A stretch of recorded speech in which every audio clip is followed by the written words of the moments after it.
美国和中国的高科技行业都在突飞猛进的发展，新的科技、新的创意和新的创业模式不断的涌现，在打造着各种各样的创业神话。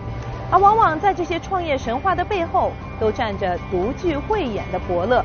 正如发掘脸书 Facebook 的创始人扎克伯格的伯乐之一，就是美国著名的风险投资家 Jim Breyer。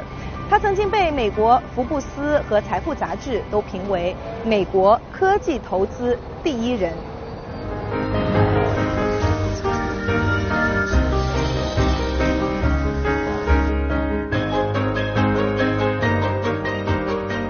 You were named as #1 tech investor by both Forbes and Fortune. So just to give the audience a sense of what #1 means, how many investments have you made, how many successful exits, and what are the returns? The numbers are pretty simple. There have been 40 companies that I've been on the board of and an investor in over the years that have gone public or have been very successful acquisitions, such as Legendary Pictures and others recently. My best investment, and I'm always looking for another Facebook, but the best investment certainly was when I met a 20-year-old Mark Zuckerberg in April of 2005. Within a week, we negotiated an investment. I joined the Facebook board. I invested at 5 cents a share, and today the market for Facebook closed at $140 a share. So that's about a 2,800 times on the investment. And Mark and Sheryl Sandberg are a team and individuals that I'm always trying to find again when I make new investments around the world. 作为全球风投最负盛名的投资者之一，布雷耶的基金20年来平均每年的回报率超过30%。他在戴尔、沃尔玛、传奇影业、新闻集团等公司都担当过董事。他所说的最好的一笔投资，就是在2005年，布雷耶领导他所在的风险投资基金 Accel Partners， 在脸书发展初期投资了1270万美元，占到11%的股份，是除了扎克伯格本人以外最大的股东。他本人也担当了脸书8年的董事。在他投资的时候，脸书还只是一个拥有10名员工和没有任何商业模式的小公司，而今天脸书每天登录的活跃用户近13亿人，市值已经超过4000亿美元。Accel Partners 当年对脸书的投资获得了近3000倍的回报。What about Mark that really, made you to yes so fast? Mark had great courage. He had great product passion. And sometimes everything is in the details. I had looked at a number of social networking companies, but they weren't deep when it came to technology or product or platform. Companies such as Friendster and others. And Mark, even at age 20, was passionate about the product. On the cover of the homepage, at the bottom, it said a Mark Zuckerberg production, and that's when I knew he really owned the product and cared. And the other attribute where I think Mark is still underrated is the talent that he hires and assembles at Facebook. Sheryl Sandberg, of course, being a tremendous hire in April of 2008. And I was very pleased to be part of that as a board member and investor. But Chris Cox and Mike Schrepfer and other senior executives who have been there, Dan Rose for over 10 years, continue to profoundly influence Facebook. And Mark has recruited and retained a really special team. I didn't see all of that at age 20 that first week when I met him, but the passion, the courage was all there. And I'm so excited to see what Mark, who is now close to 32 years old, will do over the next 10 years. 说起来，这位硅谷的顶级投资者自己也是遇到了慧眼识英雄的伯乐。当年还是斯坦福大学本科生时，他就鼓起勇气，直接手写信给大名鼎鼎的苹果公司教父乔布斯，获得了在科技行业起步的机会。Oh, there's a great deal of luck involved, Carol. And my first job was at Apple, and I sent Steve Jobs, who later became a very close friend, a resume and a cover letter while I was a Stanford undergraduate, and he was kind enough to forward my information to the vice president of marketing at Apple. That was my first job, and I owe it to that letter and resume I sent to Steve Jobs, and I owe Steve a great deal over the years. He was a mentor and friend, and he was the one who gave me my start in the technology business. 在硅谷取得非凡成功的布雷耶，多年前已经把目光投到了大洋彼岸的中国。早在2005年，布雷耶就和 IDG 资本合作，大力进军中国市场。他掌握了不同文化下的投资之道。It really does differ a little bit between the U.S. and China. In China, we do incredible detailed reference checks on an entrepreneur's hometown friends, on the hometown school teachers, and we go back into the childhood to do very deep, very significant reference checks. In the United States, in Silicon Valley, we don't go as far back. Maybe we should. But what we do is spend a lot of time on the technology due diligence, as well as some of the recent reference checks. In general, most of the questions are around, does the founder and the founder team have an owner mentality? Does he or she deeply care about building a scalable, important product and business? Will he or she hire excellent people and build out a team? And then, of course, really understanding how good are the technologists. How would you compare the Chinese entrepreneurs versus the American entrepreneurs? What do you find attractive in the Chinese entrepreneurs, and what's lacking? Well, 10 years ago, when I spoke to my IDG China partners, it was very simple. In China, many of the entrepreneurs I met, we were visiting, for instance, the hills outside of Hangzhou, and the entrepreneurs that were part of the group said, as we walked up to the temple, they're praying for an IPO. In the United States, we would never back a team that at the beginning is praying or thinking about an initial public offering. We want people who are deeply passionate about the product and technology. 在科技创新的领域啊，中国是紧追着美国的脚步。Jim Breyer 就认为，中国的创业者和美国的创业者相比，是更渴望财富。而对此，他也对中国的创业者提出了自己的忠告和建议。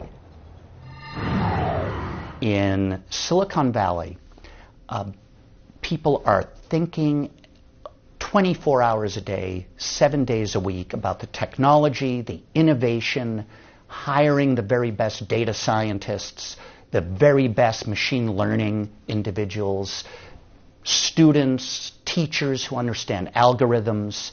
It's 24/7. And my advice to many of the Chinese entrepreneurs, hire great talent and spend a lot of time attracting and retaining that great talent. And it's not just around finance, it's not just around marketing and sales, it's true product talent and engineering talent. And that's what I believe the Chinese internet companies and technology companies can continue to do just a little bit better. Do you think China has that now to really attract, the top talents from the globe? Oh, I have no doubt. I come to China 4 times a year. Have been coming 4 times a year now for over 12 years. And the talent now that exists in Beijing and Shanghai, Hangzhou, Hong Kong, Shenzhen, these are just some of the places I've visited in the last 6 months. And the talent, the energy is exceptional. And so I'm very positive over the next 10 years for the Chinese internet companies to explode on the upside. And I still believe Silicon Valley is explosive on the upside. And I think we're in a golden age in Chinese entrepreneurship and Silicon Valley entrepreneurship. So you think the Chinese giants can now compete with the Western companies on the same level now? I have no doubt. Having visited with leaders in October, Jack Ma, Pony Ma, Robin, Lee, many of the leaders of the Chinese internet companies and met with them in Beijing in October. They are exceptional. And the Chinese leadership, the intensity, the focus around continuing to educate and scale their organizations compares very favorably with the rest of the world. And I would bet a lot of money, and am betting a lot of money, that Chinese internet entrepreneurs and the Chinese internet leaders will continue to exceed plans. And I'm also quite optimistic about the Chinese economy, not just in the next couple of years, but this year. And I feel there's a real chance that the Chinese internet economy, as well as the overall economy, will exceed many of the forecasts that we've seen over the last couple of years. 近年来，随着中国一批世界级创新企业的迅速壮大，中国人的创新力量让全球刮目相看。美国风险投资界更加看好中国的市场前景。中美的创业家和投资者正在携手引领新一波的科创浪潮。而布雷耶认为这个新的浪潮是什么呢？今天的创新科技大潮，尤其是人工智能的应用，正在颠覆着一批传统产业。人类的生活和工作模式以及社会结构也正在出现前所未有的大转变。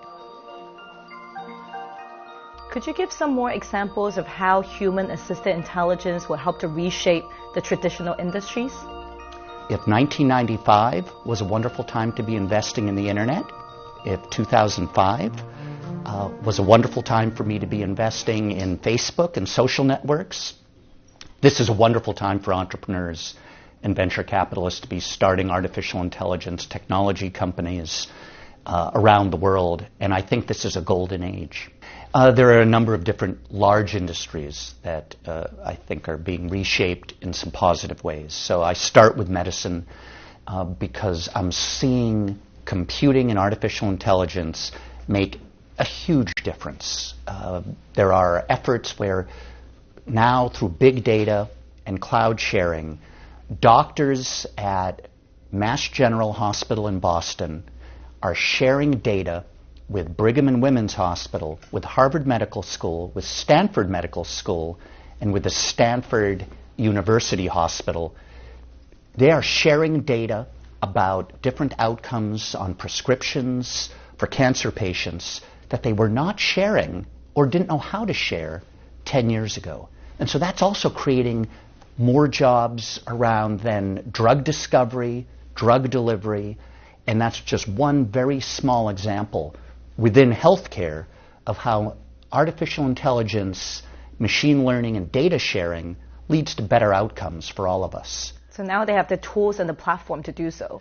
They have the tools and the platform, and they're able to now generate data against thousands of patients and then be able to understand perhaps better how some patients responded very positively to a certain set of prescriptions and a set of drug recommendations.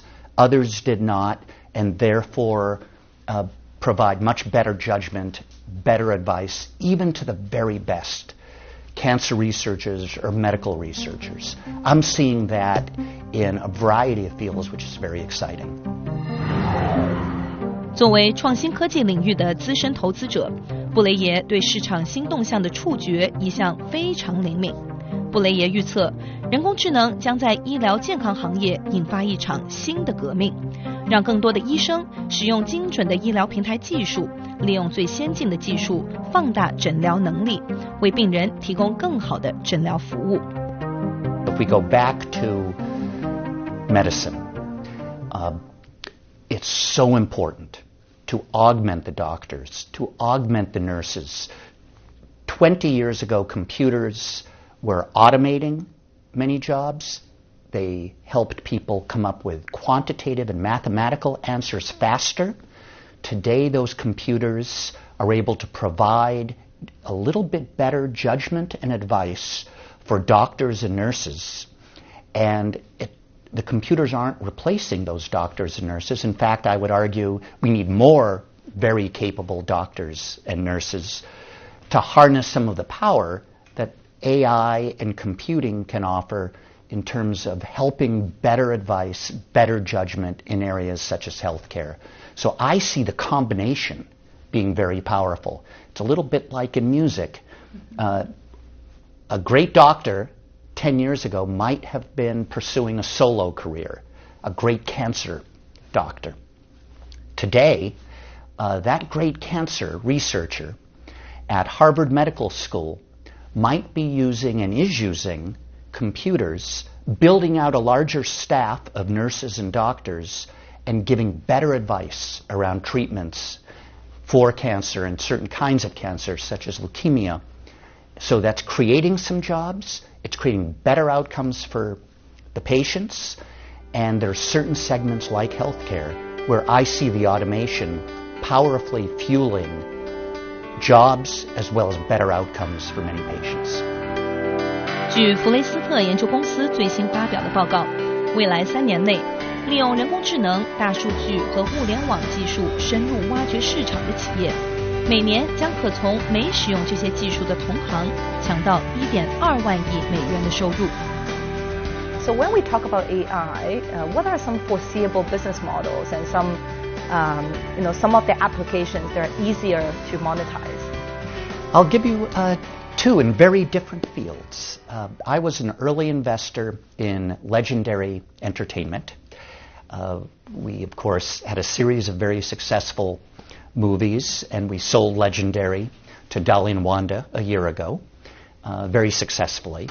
At Legendary Entertainment, we started using artificial intelligence applications to help us predict how many theaters to open our movies in, how many countries to open our movies in, within China, whether to do some of the very big high-definition openings or not.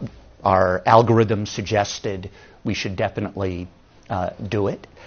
And we use that also to help us better understand the quality of the trailers in the movie business. And so with movies such as Dark Knight and Inception, Interstellar, we looked at the first trailer, we looked at Facebook data and social data from Instagram around the world, incorporated that into what we felt would be very good trailers for the second release, the third release before we open the movie. 目前，人工智能在金融领域的应用也进入了爆发期，正在全球金融行业掀起深刻的变革。大量的人手作业已被机器所取代，金融服务的广度和深度将极大扩展，获利模式也正在发生着巨大的变化。In financial services, of course, in fintech, mobile payments is explosive. And using artificial intelligence around mobile payments to make it very easy for us to give loans to others in our family, perhaps, or friends, and to do credit checks through artificial intelligence and data so that we understand, banks understand the true credit risk of perhaps young 25-year-olds who may not have a credit history but are very interested in paying back that money. Artificial intelligence is helping enable that kind of credit market to increase dramatically in the United States, and I believe it will also have a very positive impact here in China as well. 科技的日新月异，社会的瞬息万变，给人类提出了新的问题，带来了新的挑战。布雷耶认为，传统的教育模式已经难以适应这个创新时代的要求，跨学科学习十分重要。I feel the whole world is undergoing tremendous change.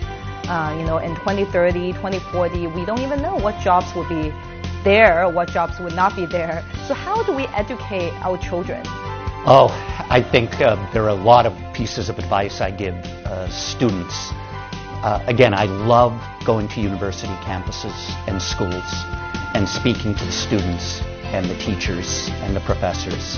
And my advice is travel, see the world. Coming back to our question about China and the United States, it's so important for students from the United States to travel to China. I think it's so important for Chinese students to travel to the United States and experience cultures and education firsthand. So travel is a piece of advice. Be intellectually curious. Continue to study both the liberal arts and the mathematical and engineering sciences, because the very best leaders will develop a talent for both what we say is STEAM, science, technology, engineering, mathematics, but also the arts. Have a great appreciation for the arts, for storytelling, as well as for science. And that is my advice to students around the world. And other than education, you're very involved with, arts and culture, and then you're very busy like investing, and then finance, high tech. How do you find time to do all this? Do you have some sort of routine that you can share with us that help you to focus and to learn? Well, my routine is very simple. I love learning. And every day, I love to learn something new. So I very much believe in lifelong learning. The first thing I do every morning is meditate for 20 minutes. And so that is part of my routine. 在布雷耶看来，不管什么人，只有不断持续学习，才是应对时代挑战的最佳方法。他不但自己坐言起行，也以此来鼓励朋友。How do you continue to learn? I read at least 100 books a year. I watch film. I love great documentary television. And I love learning from people about different cultures. And so that's just what I love doing. That's why venture capital is a very good career path for those of us who are intellectually very curious, who love learning. Venture capital is a wonderful field, and one develops friendships around the world that stand the test of time. 无论是在中国还是美国，创新科技都在颠覆着传统。如果我们不持续学习就只能等着被别人颠覆。面对这样的时代，君贝尔是不断学习，让自己跟得上时代的潮流。他每年阅读100本书，意味着他每周要读超过2本书。这就是卓越的代价吧。如果他这个大忙人可以做得到，我们又为什么做不到呢？下一集，我们一起来听听第一个投资中国的硅谷风险投资家对于中国创新环境的分析，以及声称活在未来的他对于未来社会的洞见。